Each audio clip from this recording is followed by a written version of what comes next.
शादी के 6 साल भी रवि की कोई संतान नहीं थी। जब वो इसी सिलसिले में डॉक्टर से मिला तो उसके सामने उसकी जिंदगी का वो वादा आया जो झूठा था। आज सुबह उठकर फिर वही बात थी। आजकल लगभग हर दिन सिर्फ यही बात डिस्कस होती है। बस इस बात में इनकी जिंदगी में घर बना लिया है। रवि, मैंने कितनी बार कहा है कि अब हम इस बारे में बात नहीं करेंगे। लता, इस बारे में बात नहीं करेंगे। अरे ये कोई छोटी बात है। आखिर तुम क्या छुपा रही हो? रवि, बस अब तुम इस तरह की बात करके मुझे उकसाने की कोशिश करो ताकि मैं अपने आप को प्रूफ करने के लिए वो करूं जो तुम चाहती हो। लता, क्या तुम नहीं चाहते हो जो मैं चाहती हूँ? और अगर तुम नहीं भी चाहते तो क्या मैं तो चाहती हूँ। आखिर हर्ज क्या? हमारी शादी को 6 साल हो गए हैं। अभी नहीं तो कब? रवि, लेकिन तुम ही तो पहले मना कर रही, तो फिर आखिर अब ऐसा क्या हो गया?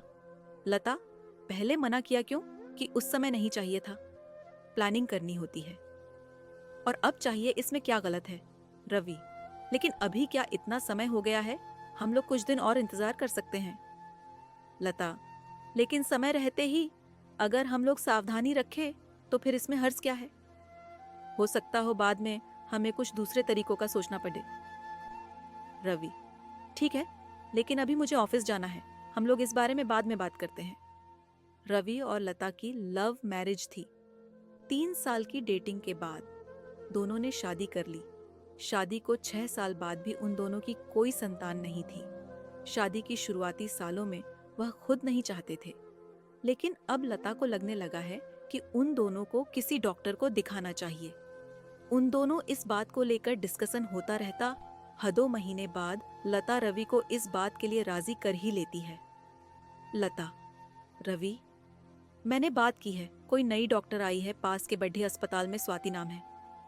मैंने उनका अपॉइंटमेंट ले लिया है। तुम्हें मेरे साथ चलना है होगा। रवि ने हाँ में सर हिला दिया। रवि और लता दोनों अपने अपॉइंटमेंट वाले दिन पहुंच गए अस्पताल। अपने नंबर का वेट कर रहे थे। करीब 3 घंटे के इंतजार के बाद उनका समय आया डॉक्टर से मिलने का। दरवाजे पर जो था उसने उन्हें अंदर आकर बैठने को कहा। कहाँ की मैडम, अभी आ रही है, आप बैठिए।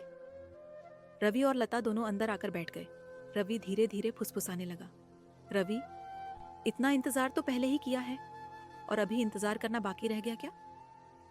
लता, हाँ, तो इसे से पता लगा सकते हो कि इनके पास कितने लोग आते हैं। कुछ बात है तभी तो आते होंगे ना। कुछ समय बाद मैडम अंदर आई। एक फाइल थी उनके हाथ में। स्वाति, ओह, आपको इंतजार करना पड़ रहा। मुझे बस 2 मिनट दीजिए, मैं आपसे बात करती हूँ। Lata, oh, okay, no problem. Swati file पीआरएच रही है और पीआरएच कर फोन उठाकर कुछ इंस्ट्रक्शन देकर फोन रख देती है। स्वाति, हाँ बोलिए लता जी। लता, मैडम मैं लता और ये मेरे हस्बैंड है रवि। स्वाति लता की ओर देखती है और एक नजर देखने के बाद फिर से वो देखती है।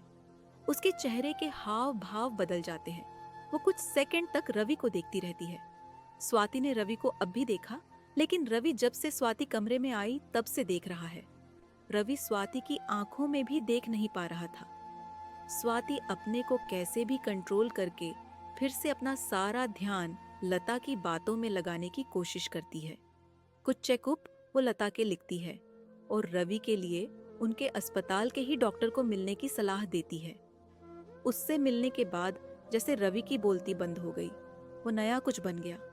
उसको पता था कि उन दोनों के बीच जो भी हुआ था उसका गुनहगार वही है, पर वो यह नहीं जानता था कि स्वाति से उसकी मुलाकात ऐसे होने वाली। जिंदगी उन्हें ऐसे मुद्दा पर आकर मिलवा देंगी। रवि अपनी पुरानी यादों में खो गया। वो याद करने लगा उस दिन को। रवि अपने स्कूल में किसी के साथ झगड़ा कर रहा है। यह बात है उसकी 9वीं क्लास की। स्वाति उसकी क्लासमेट है। ये झगड़ा स्वाति को कुछ बोलने के लिए हुआ है। बात कुछ बदलती देख स्वाति को बीच में आकर रवि को रोकना पड़ा। स्वाति, अरे रवि, रुको बस, हो गया। उसने मुझे सुनाया तो मैंने भी उसे सुना दिया। अब बात को खत्म करो। क्यों बहस कर रहे हो? बात को बढ़ा रहे हो। रवि, मैं बात को बढ़ा रहा हूं। तुम्हारे लिए मैं बोल रहा हूं और हर बार तुम मुझे ही बोलती हो। स्वाति, मत बोल तू मेरे लिए, मैं अपने लिए बोल सकती हूँ। तुझे बोलने की क्या जरूरत है? इस बात को लेकर अब रवि और स्वाति में बहस होने लगी और वो दोनों एक दूसरे से बात करना बंद कर देते हैं। लेकिन फिर स्वाति रवि को हर बार को तरह मना लेती है। शुरुआत में रवि थोड़ा भाव खाता है, लेकिन फिर वो मान जाता है। रवि और स्वाति दोनों बेस्ट फ्रेंड है। स्कूल के बाद भी दोनों की दोस्ती बनी रहती है। दोनों को एक दूसरे के अलावा किसी की जरूरत नहीं होती। अपनी ही मस्ती में वो मस्त रहते हैं। रवि अपनी पुरानी बातों में खोया हुआ था कि तभी उसे आकर लता हाथ लगाकर होश में लाती है। लता, कहाँ खोए हो? खाना बन गया है, कब से आवाज लगा रही हूँ। रवि उठकर बैठ जाता है। आखिर इतनी अच्छी दोस्ती थी, फिर भी रवि की जिंदगी में आज लता है। स्वाति क्यों नहीं? रवि का दिन अब पहले जैसा नहीं रहा। वो सिर्फ ख्याल में ही खोया था। वो अपने ऑफिस जाने के लिए निकला जरूर था, लेकिन वो गया अस्पताल स्वाति से मिलने। अस्पताल में स्वाति के केबिन के बाहर जाकर उसने अंदर जाने की कोशिश की तो बाहर खड़ी रहे शख्स ने उसे रोका और कहा कि सर, आप अंदर नहीं जा सकते अपॉइंटमेंट के बिना। रवि ने कहा कि मैडम से मिलना, मुझे जानती है, कहो कि रवि आए हैं। जब वो अंदर जाकर मैडम से पूछ के आया तो बोला कि मैडम ने बोला है कि जिसके पास अपॉइंटमेंट है सिर्फ उसे अंदर आने दो। रवि को जैसे थोड़ा बुरा लगा। उसे समझ आ गया कि स्वाति को अब उससे बात करने में कोई इंटरेस्ट नहीं है। रवि छोटा सा मुंह बनाकर वहां से निकल गए। रवि अपने ऑफिस गया। दिन भर बस यही सोचता रहा, उस पल को याद कर रहा था जब स्वाति मेडिकल एग्जाम की तैयारी करने के लिए अपने शहर से बाहर जाने वाली थी। रवि की फे न मिली वो शहर छोड़ डिच रही थी, क्योंकि उनकी केवल एक संतान थी रवि। उन्हें लगा कि जहां रवि की आगे की पढ़ाई होगी वो भी वहीं रहेंगे। स्वाति और रवि दोनों ही अब उम्र के उस पड्डे ढाव थे जब किसी के जीवन में प्यार की दस्तक होने लगती है। स्वाति, अब पता नहीं कब मिलना होगा। मेरा सपना तो तू जानता है कि मुझे डॉक्टर बनना है। रवि, मुझे एक बात बोलनी है। किसी भी बात को आप अपनी कमजोरी बना सकते हो या ताकत। मैं आज तुझसे एक वादा लेने वाली हूं। रवि, क्या वादा? स्वाति, देख, ये तुझे भी पता है और मुझे भी कि हम दोनों अब सिर्फ दोस्ती नहीं बल्कि प्यार है। और मुझे ये भी पता है कि तू बोलेगा नहीं, मुझे ही बोलना पड़ेगा। तो मैं आज बोल रही हूँ आई लव यू, लेकिन ये एहसास हमारा है। हमारे माँ बाप ने हमारे लिए कुछ सोचा है, उनके भी सपने हैं। मैं चाहती हूँ कि हमारा प्यार हमारे फ्यूचर के आगे ना आए, कमजोरी नहीं हमारी ताकत बने। हम दोनों पहले कुछ बन जाते हैं, फिर साथ होंगे, खुश होंगे। मैं तुझसे यह वादा करती हूँ कि मैं तेरी हूँ। क्या तू भी मुझसे करता है? रवि, तेरी हर बात मुझे मंजूर, पक्का वादा। और हाँ, लव यू टू। मैं शायद ही कह पाता। तूने सही सोचा। इतना कहकर दोनों ने हग किया। स्वाति की आंखों में आंसू थे। स्वाति, देख, मुझसे ज्यादा सुंदर कोई मिली और तू गया ना तो तुझे मार डालूंगी। रवि इन बातों में खोया ही था कि उसके फोन पर रिंग बजती है। कोई अननोन नंबर था। रवि फोन रिसीव करता है। वो फोन स्वाति का होता है। स्वाति, हाँ, तुम मिलने आए थे, वो अस्पताल था। अभी मिल सकते हो तो आ जाओ। मैं स्वाति उसे एक कैफे में बुलाती है। रवि और स्वाति अब एक दूसरे के आमने सामने हैं। रवि, कैसी हो? स्वाति, जैसे तुम छोड़ डट के गए थे वैसी हूं मैं, बदलती नहीं। जो बात मैं करती हूँ उस पर रहती हूँ।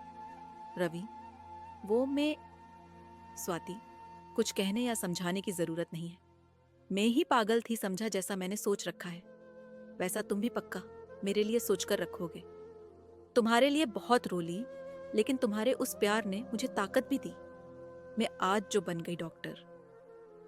मैंने कई सपने सजा लिए थे कि तुमसे मिलूंगी तो ऐसा करूंगी, ये बोलूंगी, लेकिन तुम मिले ही नहीं।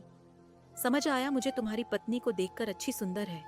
अब मुझे पता चल गया कि तुम क्यों नहीं मिले। चलो कोई बात नहीं, मैं अभी उस जोन से निकली नहीं, इसीलिए शादी नहीं कर पाई।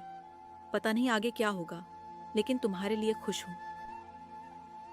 और थोड़े बहुत इलाज की जरूरत है, आप उसके बाद तुम दोनों को बच्चा भी हो जाएगा। मैंने रिपोर्ट देखी है। रवि कुछ बोल नहीं पाया। स्वाति, चलो कोई बात नहीं, इतने साल बाद मिले, अच्छा लगा। अब हम दोनों के रास्ते अलग हैं। अब उस बात को लेकर तुम्हें अपना प्रेजेंट खराब नहीं करना चाहिए। रवि, तुम हर बार इतनी समझदारी की बात कैसी कर सकती हो? मेरे कुछ कहने के पहले ही सब बोल देती और समझ जाती हो। स्वाति, मेरे लिए कुछ सोचने की जरूरत नहीं है। डॉक्टर हूँ और हाँ, अगली बार मेरे क्लिनिक में आओ तो अपॉइंटमेंट लेकर आना। अब मैं ऐसे ही नहीं मिल जाती। इतना कहकर स्वाति उठकर जाने लगी। रवि उसको रोकने की कोशिश नहीं करता। उसे पता है कि अब वो नहीं रुकेगी। आपको यह कहानी कैसी लगी हमें कमेंट कर जरूर बताइए।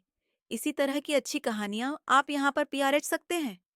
यहाँ उपस्थित शिक्षाप्रद कहानियां आपका मनोरंजन करने के साथ दिशा भी देंगी। तो बने रहिए हमारे साथ और हमारे प्रयास को सफल